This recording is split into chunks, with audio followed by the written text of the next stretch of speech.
আগামীকাল 19শে অক্টোবর রোজ রবিবার থেকে ভূত চতুর্দশী শুরু হতে যাচ্ছে। এটা সাধারণত দীপাবলির আগের দিন থেকে শুরু হয়। স্কন্দ ও পদ্ম পুরাণে বলা হয়েছে 14টি প্রদীপ যমরাজের উদ্দেশ্যে নিবেদন করতে হয়। আমাদের এই পুরো বিশ্ব ব্রহ্মাণ্ডে 14টি লোক আছে। যদি কোনো ব্যক্তি যমরাজের উদ্দেশ্যে প্রদীপ নিবেদন করে তাহলে তার আর নরক যন্ত্রণা ভোগ করতে হবে না। আপনারা এখন অনেকেই বলবেন যে এই প্রদীপ কোথায় কোথায় নিবেদন করব, কখন নিবেদন করব। তো যেহেতু ভূত চতুর্দশী রাত থেকে পালন করা হবে, তো আগামীকাল রবিবার রাত থেকে ভূত চতুর্দশী পালন করা হবে, তো ওই দিন আপনারা নিবেদন করবেন। প্রথম প্রদীপটাই আপনাকে বৃন্দা দেবীকে নিবেদন করতে হবে।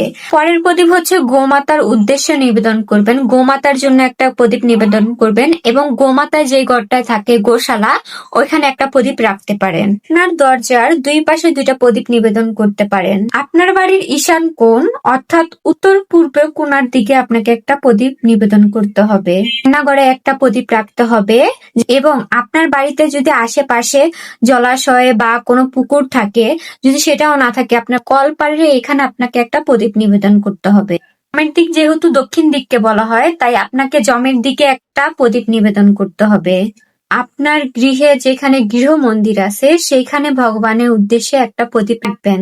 তো এই ভূত চতুর্দশীর তিথির মাহাত্ম্য অনেক বেশি। আমাদের সকল পাপ বিনাশ হবে এবং আমাদের ঘরে লক্ষ্মীর আগমন হবে। কোনো ব্যক্তি যদি আপনাকে কোনো কষ্ট দিয়ে থাকে তাহলে এই ভূতিতে আপনি যদি প্রদীপ নিবেদন করেন তাহলে সেই কষ্ট থেকে আপনি মোক্ষ লাভ করতে পারবেন।